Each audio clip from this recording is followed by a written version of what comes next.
wabarakatuh. You're in the studio on Ramadan FM on DAB with your host, Amrin on the Artist's Way with my guest today in the studio, Shazia Osman. Assalamu alaikum, how are you? Wa alaikum salam. I'm good, alhamdulillah. How are you, Amrin? Alhamdulillah. Enjoying the weather?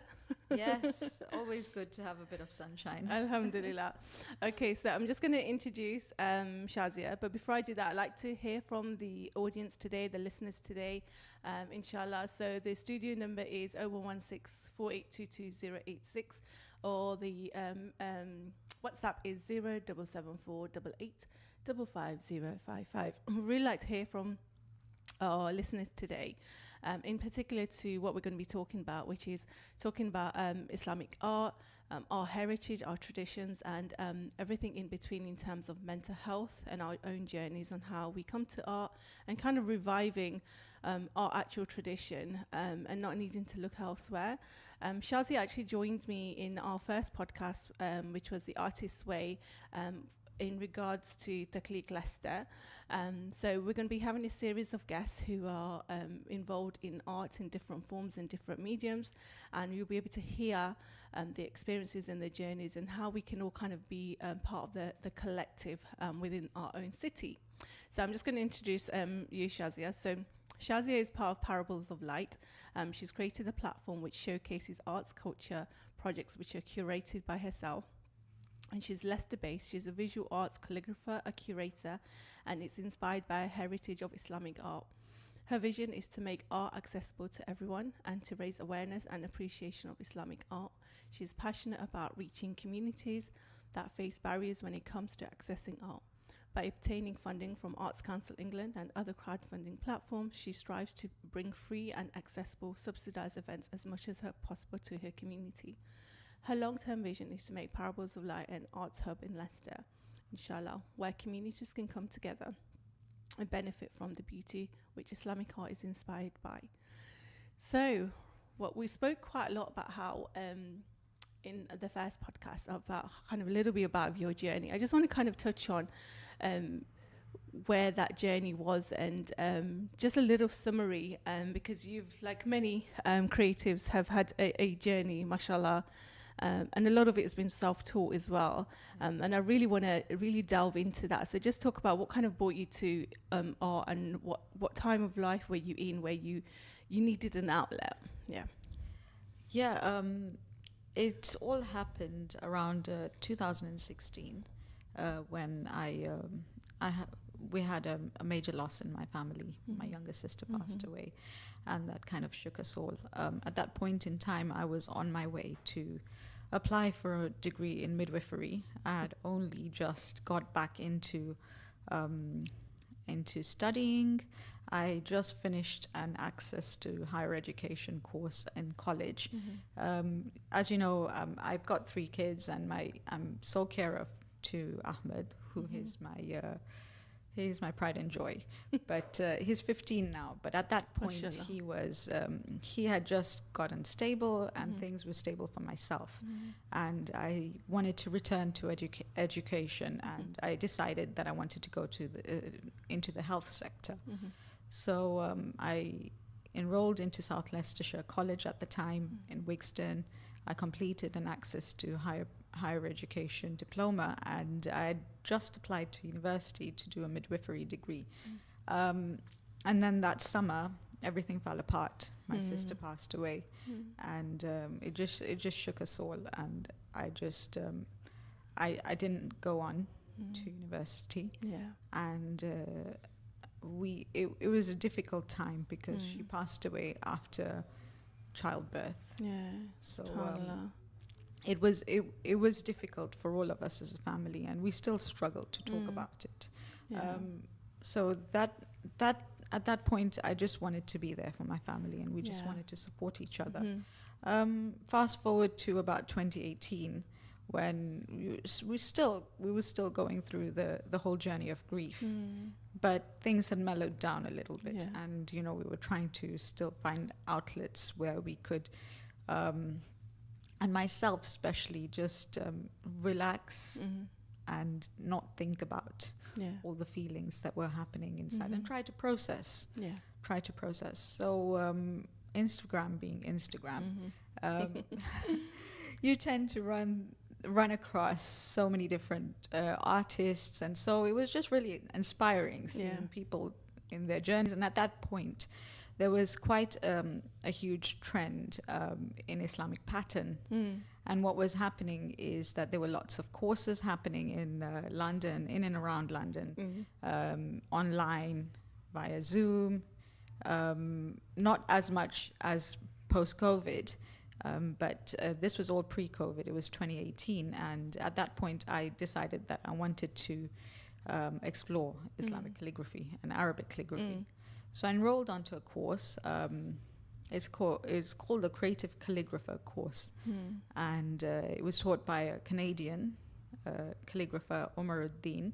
He's quite famous himself and a pioneer in calligraphy, you would say, in terms of teaching it online. So he created this whole program where you could learn the calligraphy side of stuff, the art side of stuff, the business side of stuff, marketing, etc. And so I enrolled onto that, and one thing led to another. I signed on to course after course after course, and just kind of curated my own education. At this point, I did think that maybe I should go to university and study for a fine art degree. But in terms of flexibility and time and management of family duties and everything, I just felt it just was more flexible to curate my own learning. You needed to do it at your own pace, and I think we touched on it last time. I think it's really important for because I think we found speaking to artists within Takhleeq, or people who are part of the forum, or people who come and speak to us, they think they need to be a professional artist. I really want to highlight that, because we all find our own way, and I think life is what we learn in life is like the university of life, isn't it? What we learn in life will make it and curate it. Like most of the creatives I speak to, they then go and do something formal after. So I think what I want to say is that don't ever think, if you write, you journal, you're a writer, you're a poet, yet you might not be grammatically yet, but it's all fine tuning, isn't it? It's a journey in and of itself, which I came to learn later on, especially when I delved into more traditional methods of learning, especially traditional Arabic calligraphy.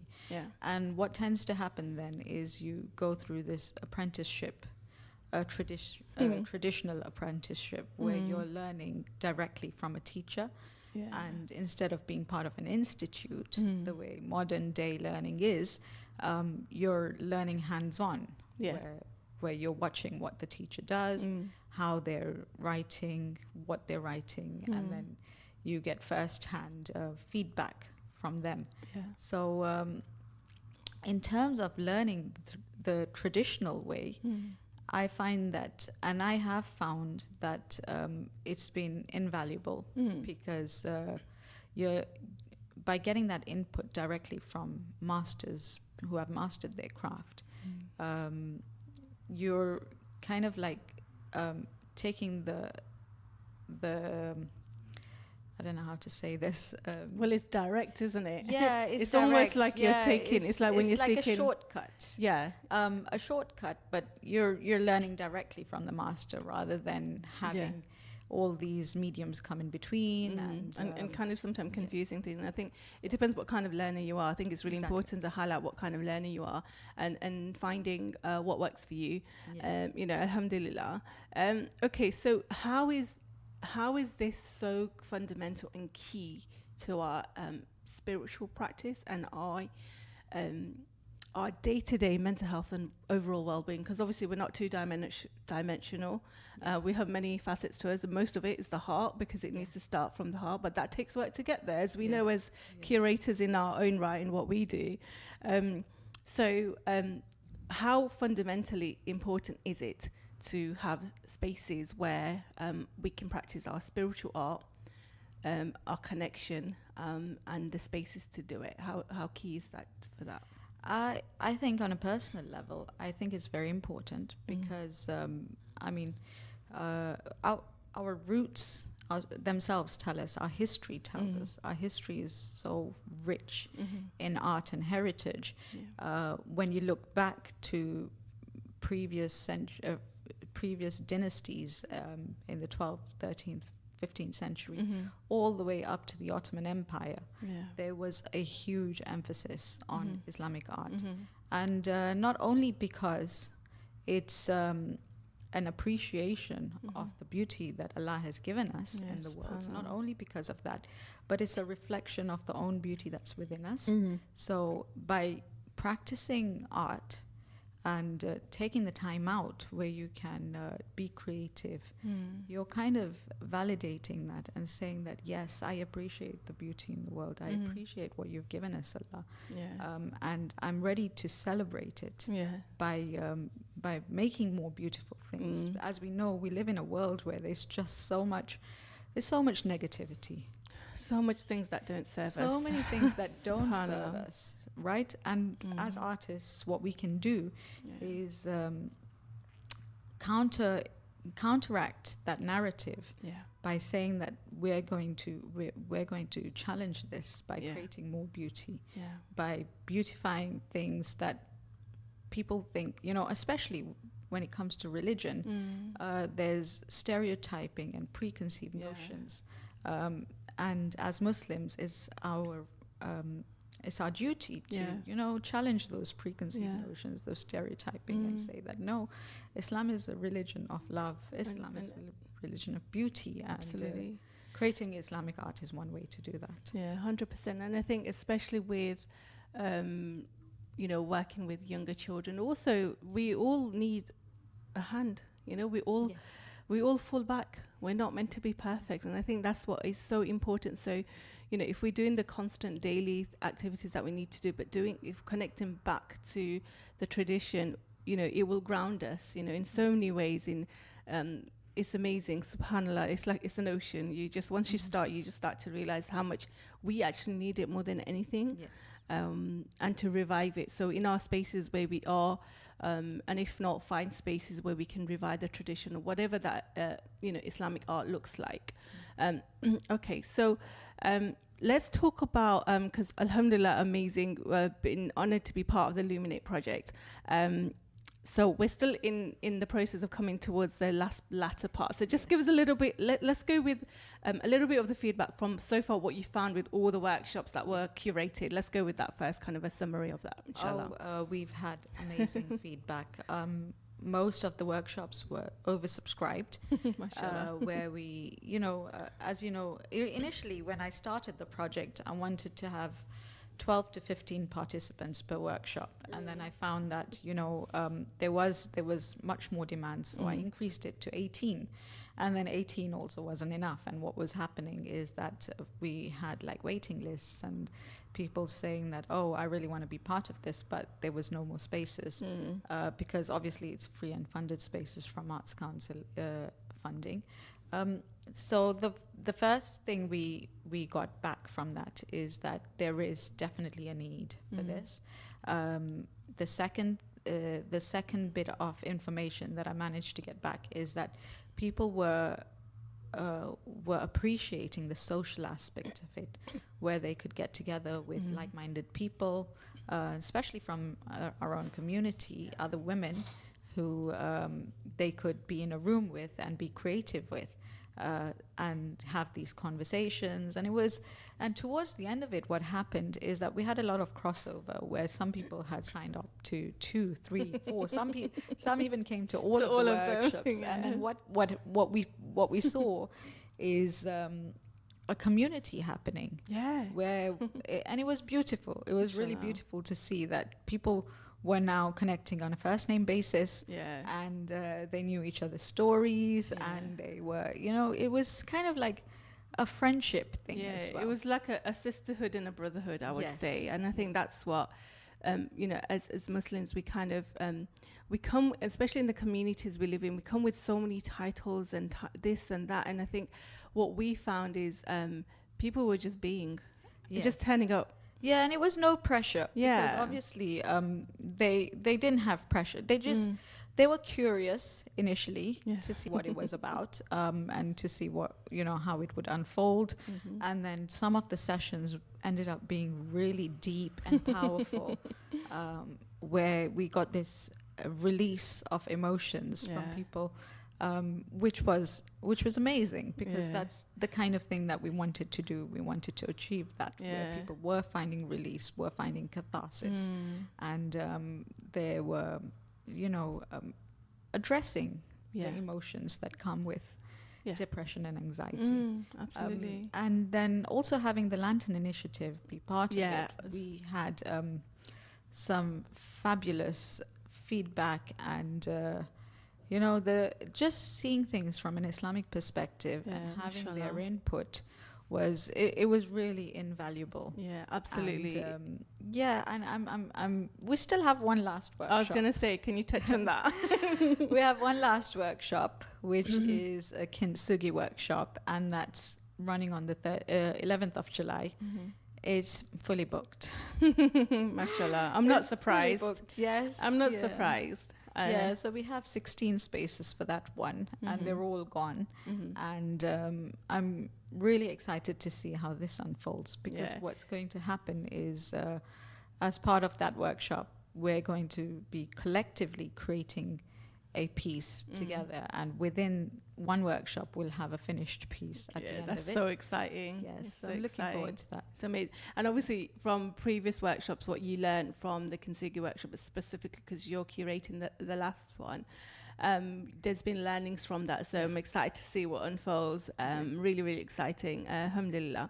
So so you've got the workshop on the 11th, and then what's next? Talk to us about what's coming next for the Illuminate, the kind of the culmination of everything. So the project ran predominantly at Odbi Muslim, at Odbi Community Center, which is the Odbi Mosque, and I'm really glad that we managed to secure the premises to have a showcase event over there. So the exhibition, there is going to be a mini exhibition happening there on the 24th, from the 24th to the 26th of August. And I know that's bank holiday weekend. Perfect. You've got the dates in your diaries already, folks, So we will be having a private view event, which is going to be mainly for the workshop participants and by invite only. And there will be a few tickets that I will release to the public, but that's going to be like the major event where it's going to be catered for. We'll have some photographers, videographers, and some performance artists as well. Inshallah. So looking forward to that. And the exhibition itself will be featuring all of the work that has been made, co-created during this exhibition. So we'll have the tapestry, it will be having the calligraphy works, and then it will also be featuring some of the poetry pieces. So we'll have some performances by poetry participants, and then also available on the day will be a poetry book available to purchase. And that poetry book will be featuring poems by myself, by all the participants, by the facilitators, which is you and Sharifa. So I'm excited to bring the publication to the public, inshallah. I think it's just, to see it from culmination to when we were talking about it, how long ago, and to be part of the journey, it's been really humbling. Me physically, for myself, like from my mental and spiritual health, it's been amazing. Like I can't put it into words, and I'm a poet. But also then to see the feedback from some of the people that attended, and how they've never even been really able to express their words in a way that they feel safe that they can do that.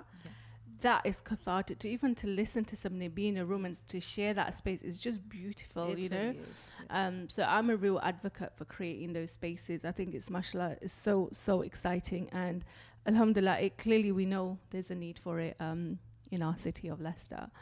Okay, so let's now go to, so we've talked about Illuminate. I want you to just touch on a little bit about Parables of Light. Those who don't know, go to Shazia's handle, which is Parables of Light, and you get to see. I mean, she's amazing at posting all her what she does on Instagram. Mashallah, alhamdulillah.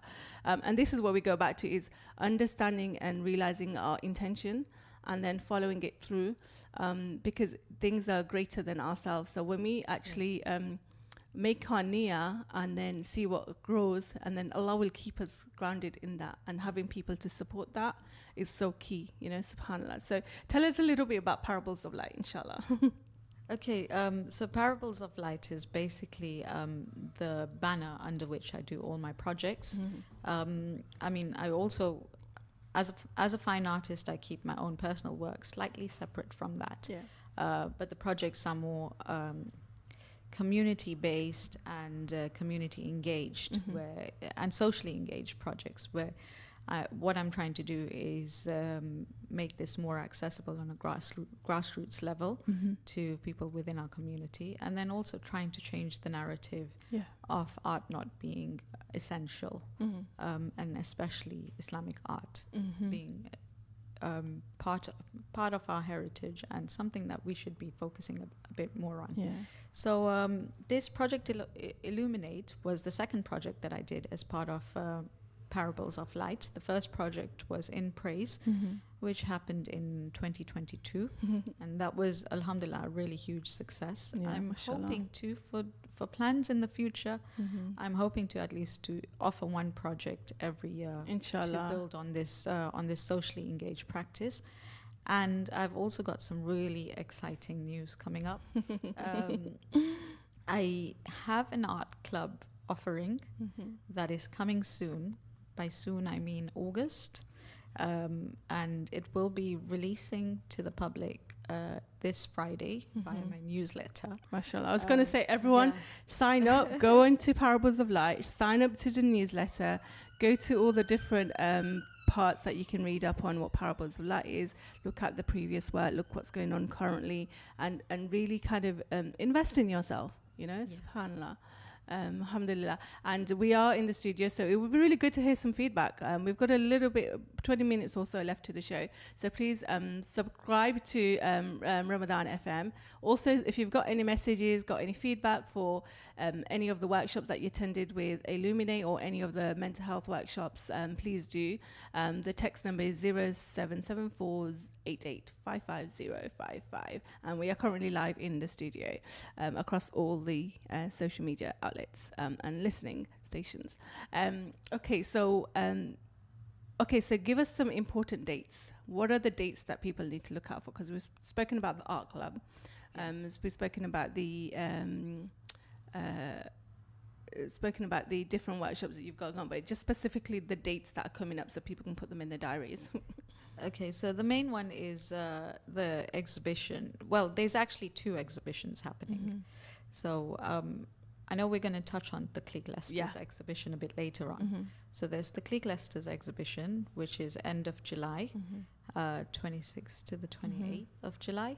And then there's my personal project Illuminates exhibition on the 24th to the 26th of August. Okay. So it'd be great to get those dates in your diary, save the date, especially if you're interested in coming, and then just follow along for any updates.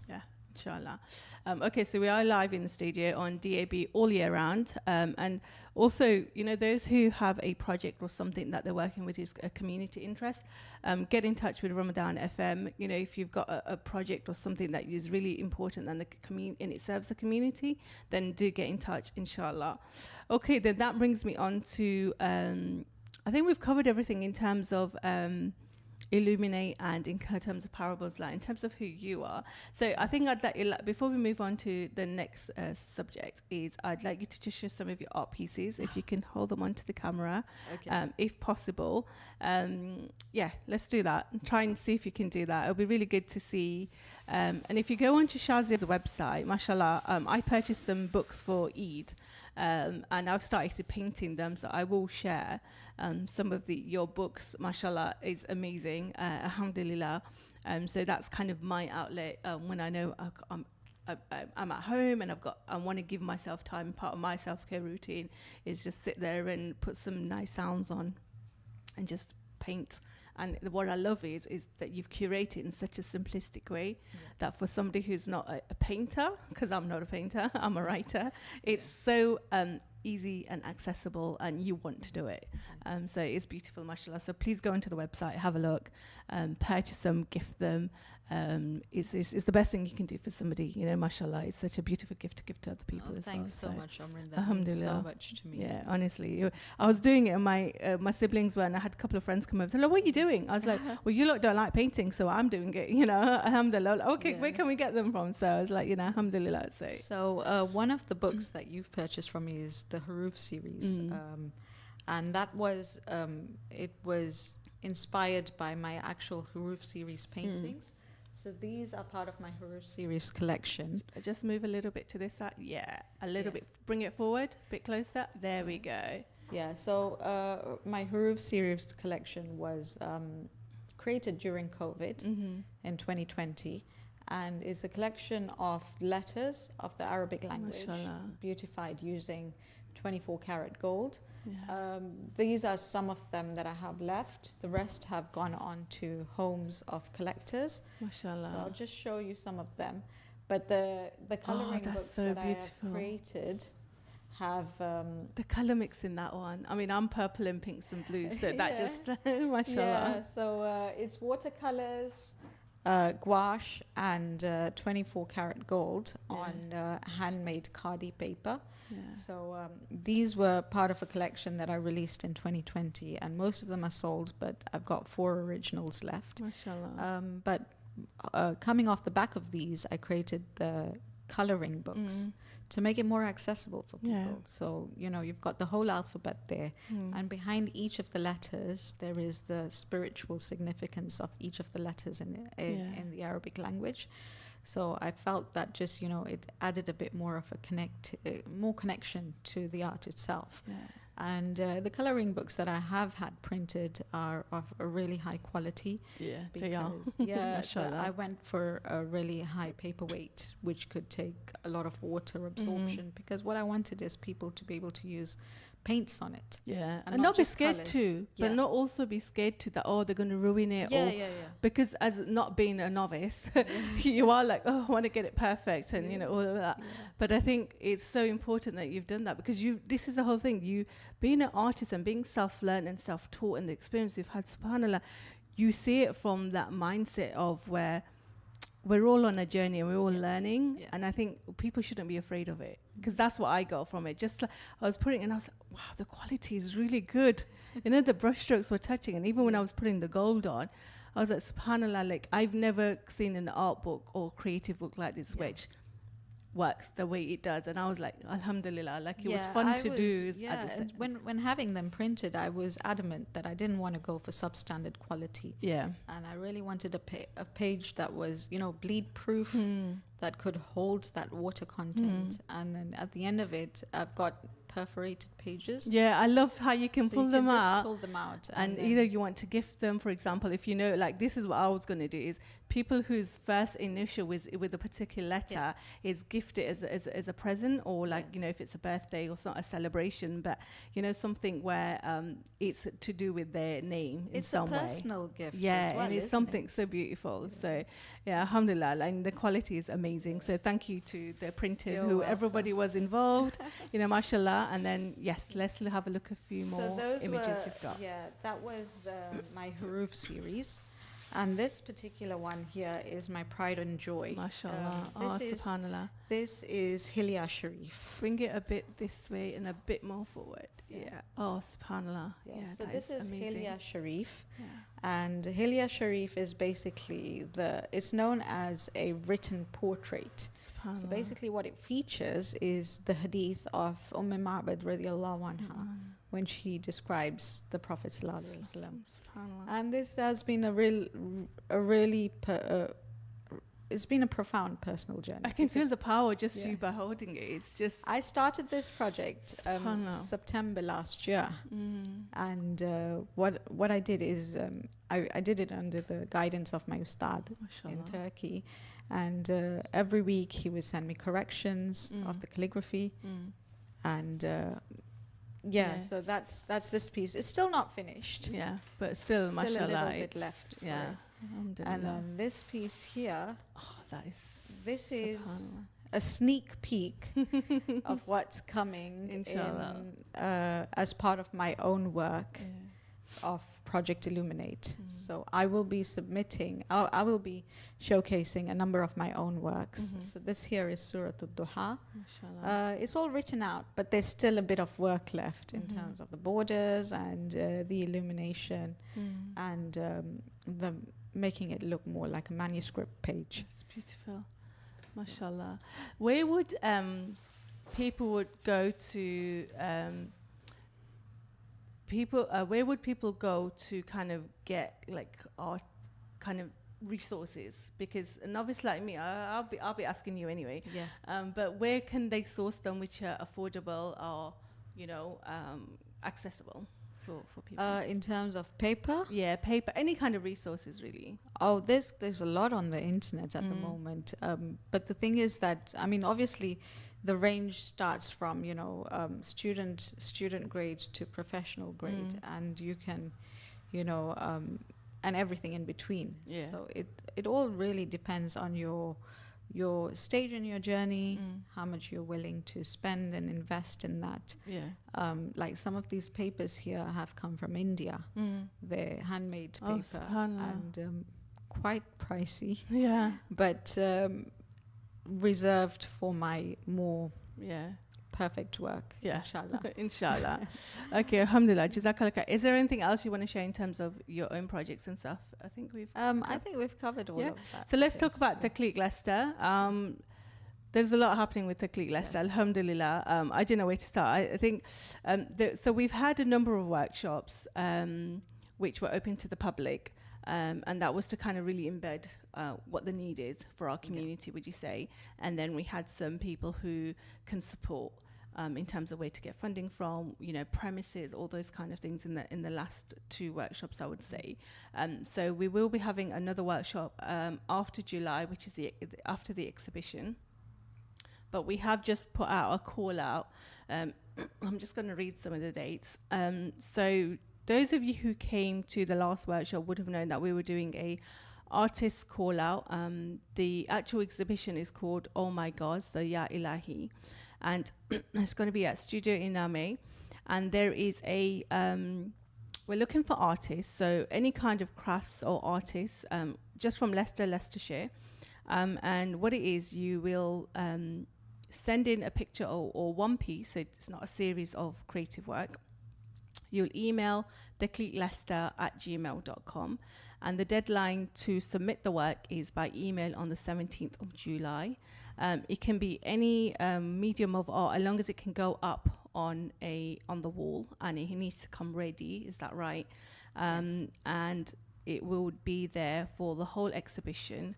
But we will go through a indulating process, which we will have a certain amount of pieces, different mediums. And it's not, you don't need to say your age or anything, but it is only for 16 plus. Yeah. I think that's really clear. And it's one entry per person.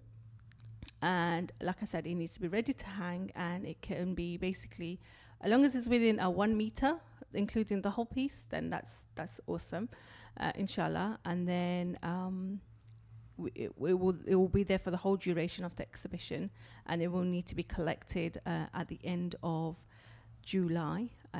So it will be in studio for the whole duration of the exhibition from the 26th, 27th, 28th. And then in those days we will be announcing over the next few days different workshops that will be happening, and tickets will be needed to be reserved, because we can only allow a certain amount of participants for each workshop. So we will be having 4 workshops at different intervals. But in regards to the process of the exhibition, there are 3 prizes, and obviously the mandatory prizes as well. So if you go onto our Instagram, which is Takhleeq Leicester, we will see all the information on there. And over the next couple of days, we will be rolling out all the different workshops and things like that as well. So those are some really important dates. But I think the open call, the reason is that we've not really had a space like that to do that for Leicester. So what would you say people would need to come to, like people who don't maybe think they're an artist, they've never done something like this? Because I think I was having a conversation with all of you is, I'm a poet, so try and put something into a art piece. I've been having some crazy ideas, and I will stick to one. But how important is it for creatives to, or even if you're not a creative, but try something different?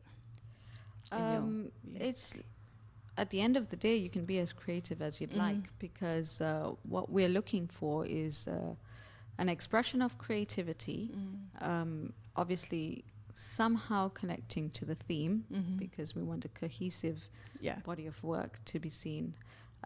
You could make something just particularly for this exhibition and submit it, but there's really no restrictions in terms of colors and textures. As long as it's within the theme, as long as it can hang up on the wall, that is the only thing. And we got feedback, because before it was just adults, so it's in 18 plus, but we've lowered it to allow space for that age group. I think is really important. I think students who are doing A-levels as part art as A-levels or GCSEs as well, they might really benefit from submitting a piece of artwork. And we're just trying to encourage as many people to submit as possible, because like we said, this first event is to gauge the creative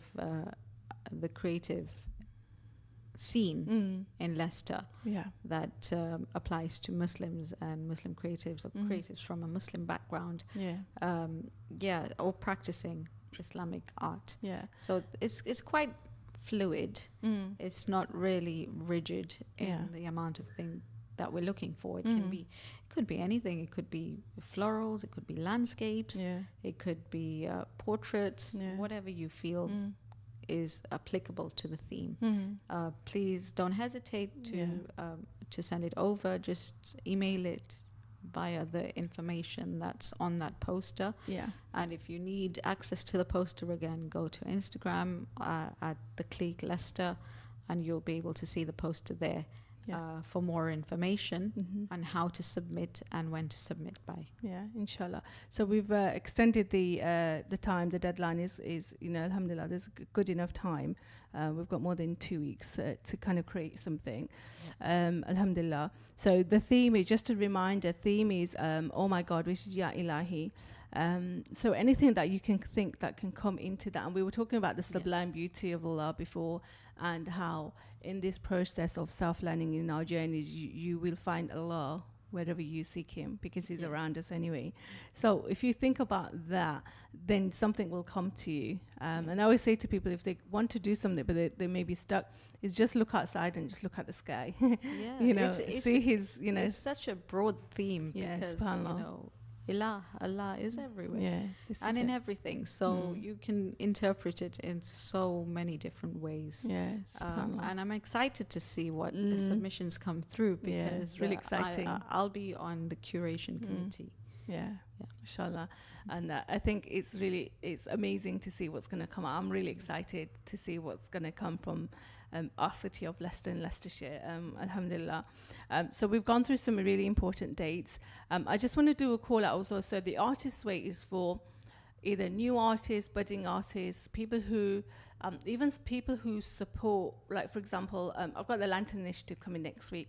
And I've got a series of other mental health practitioners who work with art therapists coming over the next couple of weeks throughout the year, because inshallah we'll be doing more podcasts between myself and Safira, and then inshallah when Sister Shazia is ready to take the lead on it as well, inshallah, and have our different voices, because we're all different creatives in different mediums, and I think it's really important. and also it's honing in and giving the spotlight to Muslim artists within our own city. Alhamdulillah. Okay, so we've had a question. Excuse me, Bismillah. What were your favorite pieces of work from Project Illuminate, and was the outcome of the project what was expected so far? So I think we've yeah. So let's go with what was your favorite pieces. I don't know if you can I can pinpoint it. Well, they were all my favorite. Yeah, mashallah. But a few did stand out, and especially because I was the artistic lead on the pottery workshop. There were some ladies who did some beautiful artworks. They did not want to crack those. No, they didn't want to crack them. I didn't want them to crack them. Subhanallah. Yeah, there was one piece that was a heart, and it featured Palestine. Yeah, that was Palestine in the middle. Yeah, that was so beautiful. It was profound and storytelling piece of art, which I think a lot of us wanted to express somehow. Yeah. But she got it right. Yeah, subhanallah.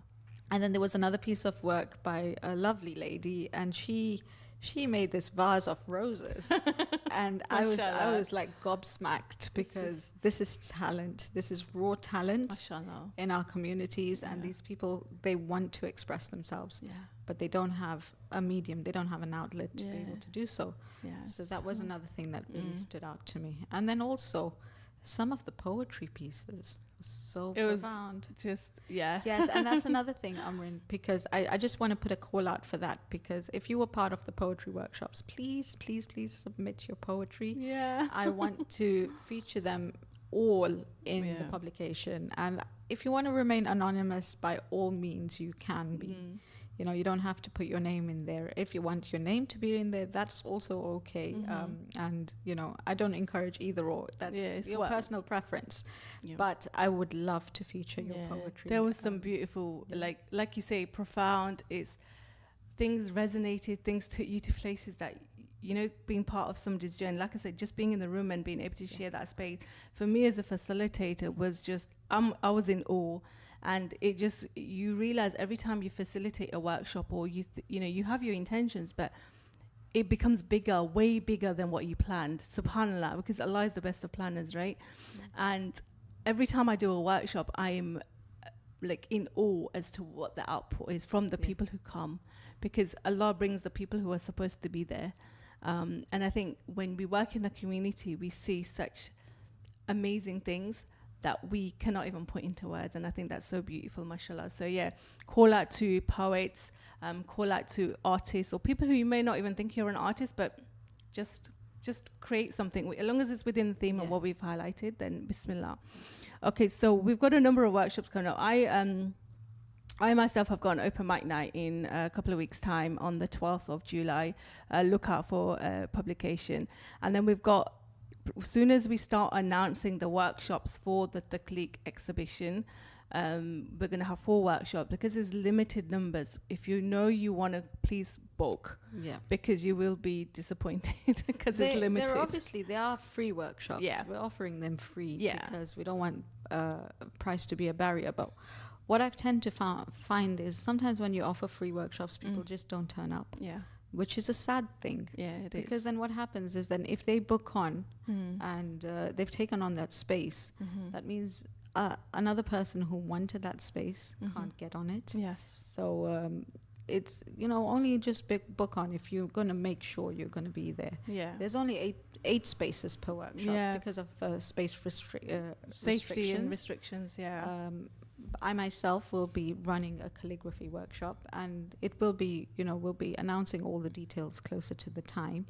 Over the next few days, they'll all be rolled out, and there will be an Eventbrite link to be able to book onto these workshops. Exactly.